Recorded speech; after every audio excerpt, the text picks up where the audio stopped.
ایسے لگ رہا تھا جیسے مجھ کو اغوا کرنے والے مجھ کو اغوا کر کے بھول گئے ہیں۔ شام بھی الوداع کہنے کو تھی۔ آہستہ آہستہ رات اپنے سائے ہر سو پھیلانا شروع کر چکی تھی۔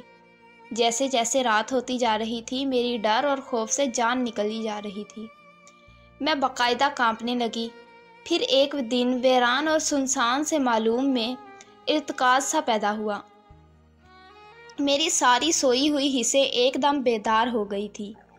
اتنے میں کمرے کا دروازہ کھلا اور سامنے سے ایک شخص ظاہر ہوا جس کا قد 6 فٹ سے اونچا تھا۔ کوئی لمبا تڑنگا لگ رہا پہلوان سا تھا۔ لمبے لمبے بال گردن کو چھو رہے تھے، لمبی لمبی مونچھیں، کالا رنگ۔ سامنے موجود شخص کو دیکھ کر مجھے وحشت سی ہونے لگی تھی۔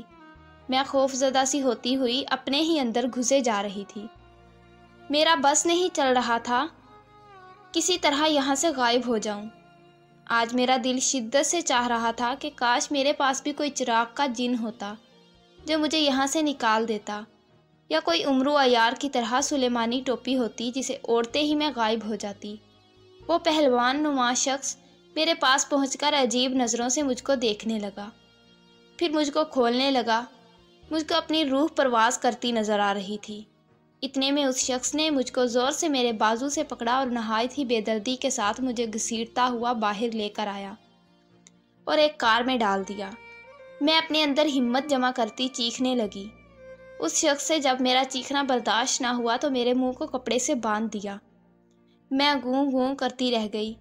کار کے ٹائر چرچراتے رکے تو میری نظر سامنے خالی چٹیل میدان پر پڑی۔ میں سن نائٹ سے بھرپور ماحول میری جان نکالنے کے در پہ تھا۔ میرے ذہن میں الگ الگ وسوسے پیدا ہونے لگے۔ میں دل ہی دل میں خدا تعالیٰ سے مدد مانگنے لگی۔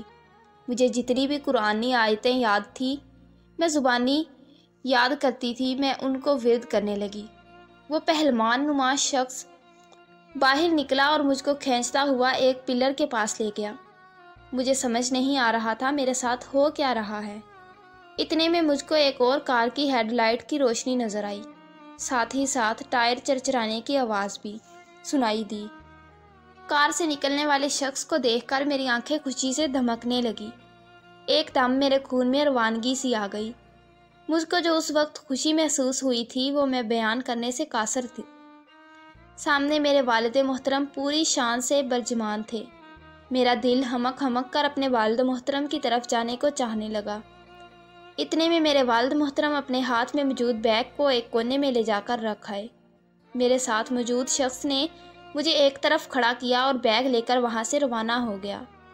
میں جیسے ہی اپنی والدہ محترمہ اپنے والد محترم کے سامنے پہنچی، میری آنکھوں سے آنسو زور و شور سے بہنے لگے۔ میں اپنے والد محترم کے گلے سے لگ گئی۔ میرے والد محترم نے سب سے پہلے مجھے کھولا اور میرے منہ سے بندھی پٹی اتار دی اور مجھ کو حوصلہ دینے لگے۔ میری رو رو کر ہچکیاں بند گئی تھی۔ میرے والد محترم مجھ کو لیے گھر آ گئے۔ میں اب بہت خاموش سی رہنے لگی تھی۔ ہلکی سی آہٹ پر میری آنکھ کھل جاتی تھی۔ میں ہر وقت خوف زدہ سی رہتی تھی۔ اس واقعے کو ہوئے 2 مہینے ہونے والے تھے۔ میں گھر کی ہو کر رہ گئی تھی۔ میں نے کالج جانا بھی چھوڑا ہوا تھا۔ میرے والد محترم مجھ کو سمجھانے لگے کہ اس طرح گھر کے اندر بیٹھے رہنا کس چیز کا حل نہیں ہوتا۔ آخر ان کے بہت زیادہ اصرار پر میں نے حامی بھر لی۔ وہ باقاعدگی سے مجھے لینے اور لے کر جانے لگے، لیکن کام زیادہ ہونے کی وجہ سے میرے والد محترم کو کافی مشکل پیش آنے لگی تھی۔ اس لیے میری حفاظت کے پیش نظر میرے والد محترم نے گھر کے لیے ایک بھروسے مند ڈرائیور رکھ لیا، جن کی عمر میری والدہ محترمہ جتنی ہوئی ہوگی۔ وہ بہت شفیق سے انسان تھے، نہایت صبر سے، مجھ سے بھی بہت اچھی طرح مخاطب ہوتے تھے۔ میں نے غور کیا جب سے یہ انکل ہمارے ڈرائیور بنے ہیں، میری والدہ محترمہ اکثر ڈرائیور کے آگے پیچھے گھومتی نظر آتی ہیں۔ کہیں باہر جانا ہوتا تو ابو کی بجائے ڈرائیور کے ساتھ جاتی، جبکہ پہلے موجود ڈرائیور کے ساتھ کبھی بھی میری والدہ محترمہ نے اس طرح کا رویہ اختیار نہیں کیا تھا۔ مجھے امی کی حرکتوں پر شک ہونے لگا تھا۔ ایک رات مجھ کو شدید پیاس محسوس ہوئی، جس کی وجہ سے میری آنکھ کھل گئی تو میں پانی پینے کے لیے باہر آئی تو مجھ کو میری والدہ محترمہ کے کمرے سے آوازیں آ رہی تھی۔ میں حیران سی ہوتی ان کے کمرے کی طرف بڑھی کیونکہ آج میرے والد محترم تو گھر پر ہی موجود نہیں تھے، وہ کسی کام کے سلسلے میں شہر سے باہر گئے ہوئے تھے۔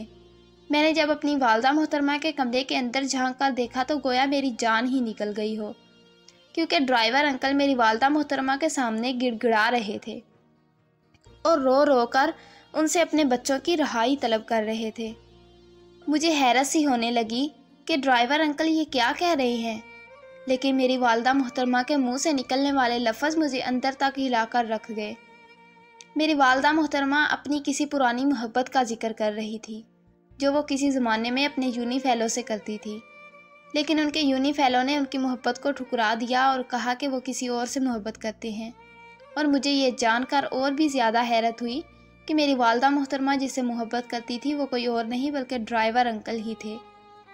اب اتنے سال گزرنے کے بعد بھی میری والدہ محترمہ کے دل کو چین نہیں ملا، اور جب سے انہوں نے ڈرائیور انکل کو دیکھا ان کے اندر بدلے کی آگ جلنے لگی۔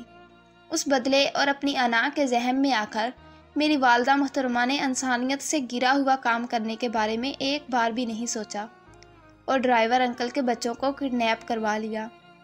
اب ڈرائیور ان کے سامنے گڑ گڑا رہے تھے، معافی مانگ رہے تھے، لیکن میری والدہ محترمہ کے بدلے کی آگ ٹھنڈی ہونے کا نام ہی نہیں لے رہی تھی۔ ان کو مزہ آ رہا تھا ایک لاچار اور بے بس باپ کو اپنے سامنے جھکا دیکھ کر۔ مجھ سے یہ سب اور نہیں دیکھا گیا۔ میں نے جلدی سے میرے والد محترم کو کال ملائی اور اپنی ساری سچویشن سے آگاہ کیا۔ میں دیر نہیں کر سکتی تھی کیونکہ میں ان بچوں کا درد محسوس کر سکتی تھی۔ میرے اوپر وہ سب بیت چکی تھی۔ جتنا زیادہ وقت گزرتا جاتا ان بچوں کی جان کو خطرہ ہو سکتا تھا۔ 2 گھنٹوں کے کٹھن انتظار کے بعد میرے والد محترم کی آمد ہوئی۔ میں جلدی سے ان کی طرف بھاگی اور ان سے بچوں کے متعلق دریافت کرنے لگی۔ بابا نے کہا کہ اب بچے محفوظ ہیں۔ میں نے اپنے دوست کے بیٹے کی مدد سے تمہاری والدہ کے موبائل کا ریکارڈ نکالا، جس سے ہم کو معلوم ہو گیا کہ بچے کہاں ہیں، اور میرے دوست کا بیٹا جو کہ آرمی میں ہے اس نے فوراً اس جگہ پر چھاپا مار کر بچوں کو آزاد کروا لیا ہے اور بحفاظت ان کے گھر پہنچا دیا۔ میرے والد محترم نے اگلے دن میری والدہ محترمہ کو پولیس کے حوالے کر دیا۔ وہ جو آسائشوں کی عادی تھی اب جب جیل کی ہوا کھائی تو انہیں اپنے گناہ یاد آنے لگے۔ وہ اپنے کیے پر شرمندہ تھی۔ انہوں نے ڈرائیور انکل سے، مجھ سے، میرے والد محترم سے، ہم سب سے معافی مانگی۔ ڈرائیور انکل نے میری والدہ محترمہ کو معاف کر دیا اور وہ واپس گھر آ گئی، لیکن اب بالکل تبدیل ہو گئی تھی۔ ان کے اندر انداز انا کا لہجہ پورا کا پورا بدلا تھا۔ شاید اللہ تعالیٰ نے میری والدہ محترمہ کو ہدایت کے لیے چن لیا تھا۔ میں اور میرے والد محترم میری والدہ محترمہ کا یہ نیا روپ دیکھ کر بہت خوش تھے۔ اگر آپ کو آج کی ویڈیو اچھی لگی ہو تو ویڈیو کو لائک کر دیں اور میرے چینل کو سبسکرائب اور شیئر کر دیں۔ ملتے ہیں ایک نئی ویڈیو میں، تب تک کے لیے اللہ حافظ۔